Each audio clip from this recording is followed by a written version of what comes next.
Hi everyone, welcome back to another episode of Q&A. I'm your host, Lily McDougall, and today we have two special guests join with us, Communications Specialist Jessie Champion and third-year Communication student Tobey Malpass.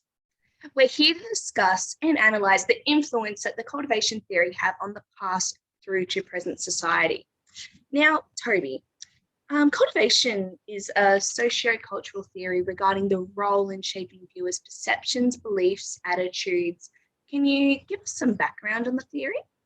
So cultivation theory was conceptualized in the 1960s and the 1970s by George Gerbner. It's a theory that proposes that television has the ability not to shape a particular or specific viewpoint or topic/issue, but the ability to influence people's perceptions, beliefs, attitudes, and values. Yeah, cool. Jessie, can you elaborate on what these influences might be?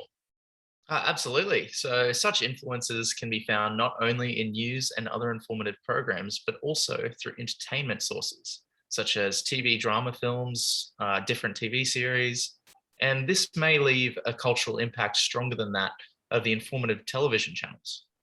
The theory suggests that television not only mirrors reality, but it can create a new virtual version where it is selective in its presentation, only producing certain elements of the factual reality and neglecting others. The more time that viewers are exposed to this somewhat manipulative content, the more they believe the reality that is being given to them. So Gerbner's theory was criticized on many occasions, but it has proven validity through to the modern era today. Yeah, that's really interesting. To put cultivation theory into perspective, can you discuss the implications of cultivation theory in the past? So between the 1920s and the 2000s, commercial television had a profound and wide-ranging impact on our society and culture. It has influenced the way that people think about such important issues such as race, gender, and class. It has played an important role in the political process, particularly in shaping national election campaigns. When televisions were introduced in the late 1920s, it became a method of communication. Rather than radio, television allowed individuals to watch events in the comforts of their own living rooms. Yeah. How did this affect the worldview of television consumers, Jessie? Well, in the 1990s, television commercials tended to portray white men as powerful, white women as sex objects, African-American men as aggressive, and African-American women as inconsequential. These actions influenced this era to believe that this is the way that everything is. It created a diverse mindset and the differences between the population's beliefs. This television framework taught the early generation to only notice the stereotypes as normal. And following on from that, in the middle and late 1960s, people began to see many more Black people on television. Character portrayals became more realistic and positive, and all formats of the media became to consciously address the social plight of Black people. Similar changes in regard to women have attended the rise of the feminist movement in the 1970s. Thus, the medium of television has made a noticeable progress in the responding to the problems of race and gender, but has only recently begun to make appropriate changes with regard to age. Yeah, awesome. Now, we've just got sent in a message from an anonymous viewer. Now, they're asking, what's an example of cultivation theory that is still relevant in modern society? Great question.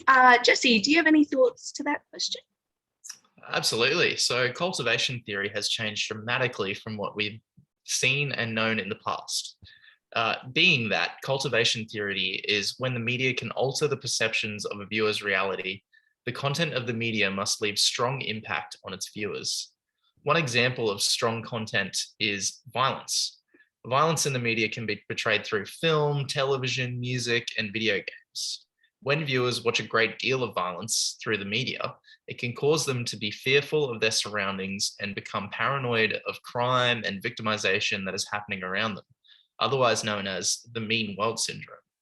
That's a really good example there, Jessie. There are now more ways than ever before for brands to market their products and use cultivation theory to their advantage. Toby, is the modern era affected by this theory?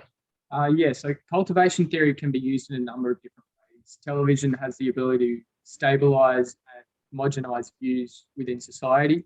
Social media can be used to gain consumer information, and the government can restrict accessibility and control a nation. Children who watch commercial TV have notably more sex stereotypical views of women and men than children who don't watch commercial TV.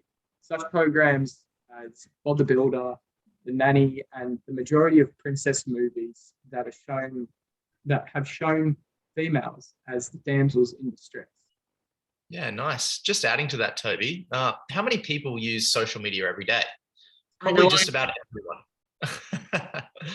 Social media builds an environment in which the lives of everyone can be seen as well as be used to promote a brand or a business in a tailored way on their feeds for viewing every day. As a result of this, anyone following the brand or following the specific user promoting said business or the brand itself are exposed to ongoing messages that these companies are promoting. The Chinese government similarly uses moderation guidelines to ensure that there's no content that anyone produces that can speak ill of them, inciting the very use of cultivation theory when tailoring to users' attitudes, values, and beliefs on the Chinese government themselves. Yeah, that's really interesting. But how is it used in marketing? So a good example of this, how many people here use TikTok? Probably over 50% of you. TikTok is an example of one of the most popular social media platforms available today. Like many other social media platforms, TikTok use their platform to collect data on users and can target certain advertisements to cater their beliefs and or preferences to prevent certain messages from spreading. Cookies are prevalent in every site accessible to the human population. They are used to collect data on users for shopping, browsing, and search data to create profiles around a user profile. This is an example of how cultivation theory is used today to analyze and show users advertisements and articles based on their interests and reinforce the user's beliefs. Yeah, well, it is clear that cultivation theory has been a highly influential method of understanding consumer behavior from the 1960s to present time. It suggests that through media such as television and social platforms, our world perception can be heavily reinforced to create a stronger stance on the individual consumer's personal worldview. Thanks for listening to Q&A. Join us next week for a segment on another communication theory. I'm your host, Lily McDougall. Have a great day. Yeah, that's good. That's right. No, isn't it?